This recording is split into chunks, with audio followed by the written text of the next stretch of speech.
America 10 കോടി രൂപ വിലയിട്ട കൊടും ഭീകരൻ. അൽ-ഖ്വയ്ദയിൽ പിച്ചവെച്ച് ഇസ്രയേലും അമേരിക്കയും ലോക ശത്രുക്കളാണെന്ന് പ്രഖ്യാപിച്ച സൈനിക നേതാവ്. പിന്നീട് വേഷം മാറി രാഷ്ട്രീയക്കാരന്റെ കുപ്പായത്തിലേക്ക് കയറിപ്പറ്റി ഇപ്പോൾ സിറിയയുടെ രക്ഷകനായി സ്വയം അവരോധിക്കപ്പെട്ട മുഹമ്മദ് അൽ ജുലാനി ശരിക്കും ആരാണ്? സിറിയ ശുദ്ധീകരിച്ചെന്ന് പറഞ്ഞ് വിമത സൈന്യമായ ഹയത്ത് തഹ്രീർ അൽ ഷാം മേധാവി അബു മുഹമ്മദ് അൽ ജുലാനി വാർത്തകളിൽ ഇടം നേടുകയാണ്. പ്രിയമുള്ള സഹോദരങ്ങളെ, ഈ വിജയം ചരിത്രപരമാണ്. പോരാട്ടം നടത്തിയതിന് തടവറയിൽ അയക്കപ്പെട്ട ജനങ്ങളിൽ നിന്നാണ് ഈ വിജയം പിറന്നിരിക്കുന്നത്. ഇറാന്റെ ആഗ്രഹത്തിനൊത്ത് പ്രവർത്തിച്ച വിഭാഗീയത നിറഞ്ഞ കാലഘട്ടമായിരുന്നു ബാഷർ അൽ അസദിന്റേത്. ആ സിറിയയെ ശുദ്ധീകരിച്ചുവെന്നും ദമാസ്കസിലെ പള്ളിയിൽ രാജ്യത്തോട് നടത്തിയ വിജയാഹ്ലാദ പ്രസംഗത്തിൽ ജുലാനി പറഞ്ഞു ചേർക്കുന്നു. ആഭ്യന്തര യുദ്ധം രൂക്ഷമായ സാഹചര്യത്തിൽ സിറിയയിൽ അധികാര കൈമാറ്റത്തിലേക്ക് കാര്യങ്ങൾ എത്തിച്ചു. സിറിയയുടെ ഭരണം ഏറ്റെടുക്കാൻ ഒരുങ്ങുന്നത് 45-കാരനായ അബു മുഹമ്മദ് അൽ ജുലാനിയാണ്. അമേരിക്ക തലയ്ക്ക് 10 കോടി വിലയിട്ട അബു മുഹമ്മദ് അൽ ജുലാനി ഭീകരവാദിയുടെ കുപ്പായത്തിൽ നിന്നും മിതവാദി എന്ന പ്രതിച്ഛായയിലേക്ക് പിന്നീട് മാറിയെങ്കിലും തെല്ല് ഭയത്തോടെയല്ലാതെ ആ പേരുച്ചരിക്കാൻ ഇന്നും പലർക്കും ഭയമാണ്. സിറിയ പിടിക്കാൻ IS തലവൻ അബൂബക്കർ അൽ ബാഗ്ദാദി നിയോഗിച്ച വിശ്വസ്തൻ, അമേരിക്കയും ഇസ്രയേലും ഇസ്ലാമിന്റെ ശത്രുക്കളാണെന്ന് പ്രഖ്യാപിച്ച സൈനിക തലവൻ, ഒടുവിൽ മിതവാദിയുടെ കുപ്പായമിട്ട് ഇതേ മാധ്യമങ്ങളിൽ വന്ന് മിതവാദിയാണെന്ന് താനെന്ന പ്രതിച്ഛായ സൃഷ്ടിച്ച് ജനങ്ങളെ കയ്യിലെടുത്ത നേതാവ്. കുറച്ച് വാക്കുകളിൽ പറയുകയാണെങ്കിൽ മുഹമ്മദ് അൽ ജുലാനിയുടെ രാഷ്ട്രീയ ജീവിതം ഇങ്ങനെ നമുക്ക് എഴുതാം. അൽ-ഖ്വയ്ദയിലൂടെ തീവ്രവാദിയായിട്ടായിരുന്നു ജൊലാനിയുടെ വളർച്ചയെങ്കിലും അതായിരുന്നില്ല ഇപ്പോൾ ജൊലാനിയുടെ നിലപാട്. മറ്റ് തീവ്രവാദ സംഘടനകളെ പോലെ പാശ്ചാത്യ രാജ്യങ്ങൾക്കെതിരെ കലാപം നയിക്കലായിരുന്നില്ല.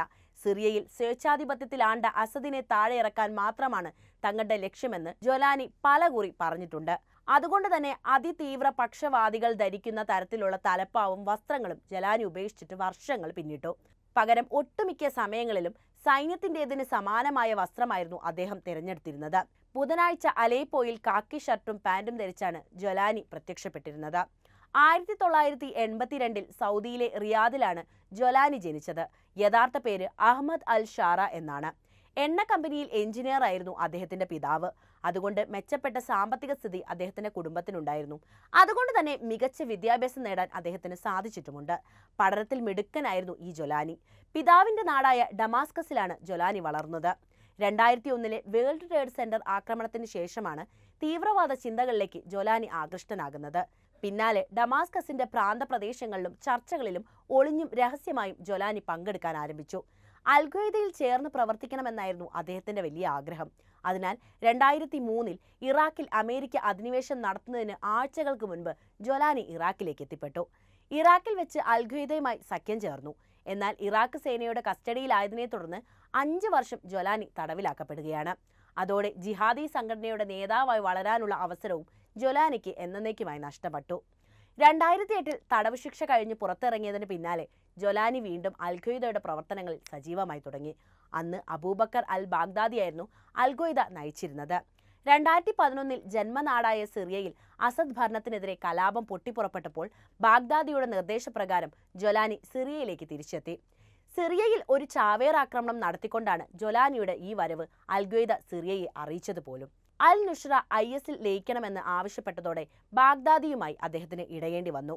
പാശ്ചാത്യ ശക്തികൾ എല്ലാവരും തന്നെ ISന് നേരെ തിരിഞ്ഞപ്പോൾ സിറിയയിൽ സ്വന്തം സാമ്രാജ്യം ഉയർത്തി കരുത്തരായി മാറുകയായിരുന്നു അൽ ജുലാനി ചെയ്തിരുന്നത്.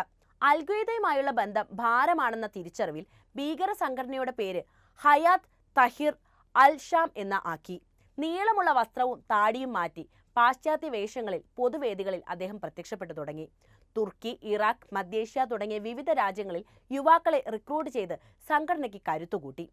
പൂർവ്വകാല ബന്ധങ്ങൾ ഉപേക്ഷിച്ച് സിറിയയിൽ ദേശീയതയ്ക്കായി നിലകൊള്ളുന്ന തങ്ങളെ ആഭ്യന്തര ജനതയുടെ അഭിലാഷങ്ങൾ പരിഗണിക്കാതെ ഭീകരവാദികളായി ചിത്രീകരിക്കുന്നത് അനുചിതമാണെന്നാണ് അൽ ജുലാനിയുടെ അഭിപ്രായം തന്നെ.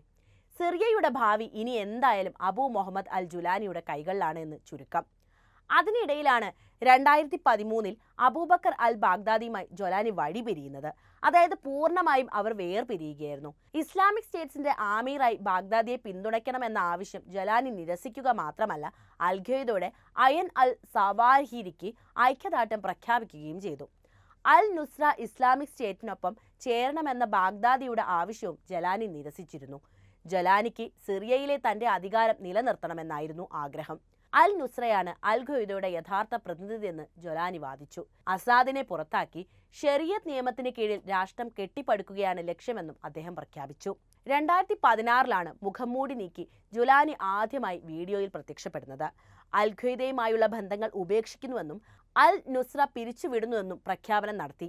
ഫത്തഹ് അൽ ഷാം എന്ന തന്റെ സംഘടനയെ പേര് മാറ്റിയതായി പ്രഖ്യാപിച്ചു. സൈനിക യൂണിഫോമിൽ തലപ്പാവ് ധരിച്ചെത്തിയ ജൊലാനിയെ അന്ന് ലോകം വല്ലാതെ ശ്രദ്ധിച്ചിരുന്നു.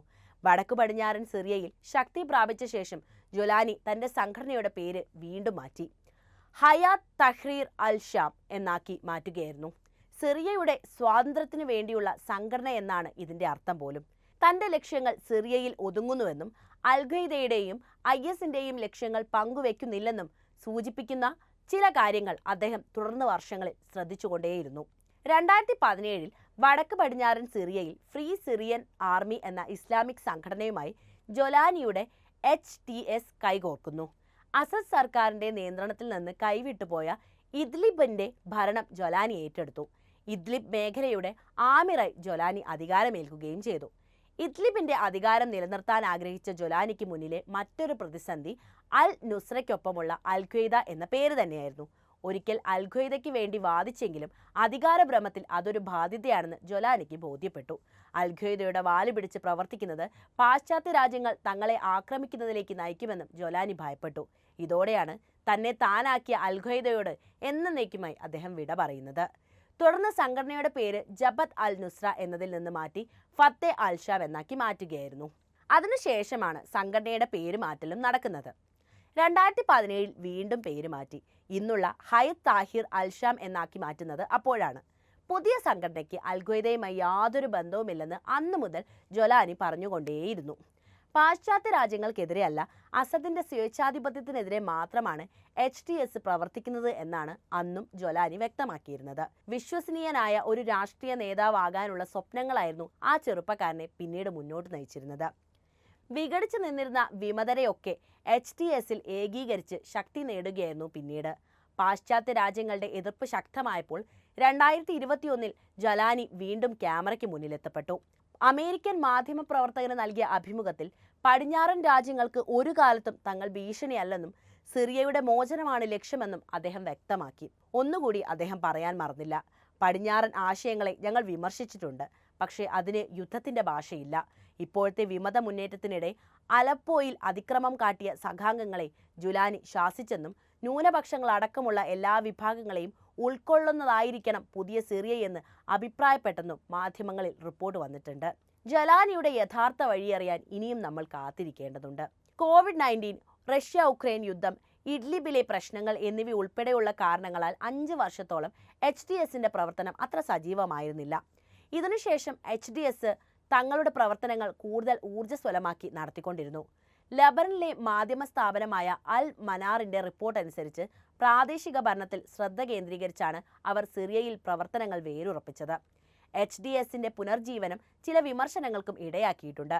അസദിന്റെ പതനം ISുമായും അൽ ഖ്വയ്ദയുമായി ബന്ധമുള്ള ഗ്രൂപ്പുകളെ ശാക്തീകരിക്കുമെന്ന് ചില വിശകലന വിദഗ്ധർ മുന്നറിയിപ്പും നൽകിയിട്ടുണ്ടായിരുന്നു.